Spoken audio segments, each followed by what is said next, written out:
When you live in proximity to this many trees, being affected by forest fires isn't a matter of if, it's a matter of when you could be affected by one. Forests are living things, and as such, they are very much a part of the circle of life. Seeds turn to bushes and trees. Then they grow into lush, vibrant forests, and they become dry and brittle as they age. Dry, brittle forests burn, and the ashes return to the ground, where the whole process begins again. One question that comes up quite a bit is, why are flash floods so much worse after a fire? What's the connection between fire and water? That's easy.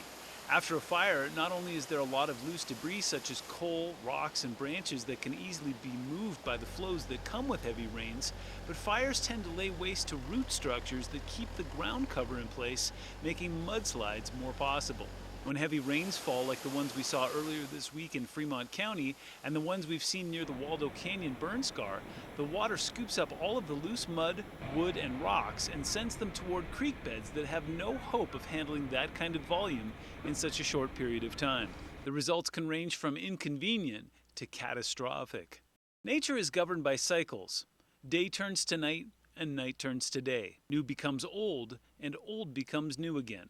We need probably to start looking at forests not necessarily as oil paintings, but dynamic, changing entities that go through stages in their life just like we do. The Earth has a long and rich history of building and destroying, not to discount the costs of these events. We lose lives, homes, and livelihoods, and it's incredibly painful. But where there was bare and black in El Paso and Teller counties 3 years ago, there's now vibrant new signs of life and new roots that will hopefully keep things in place for years to come.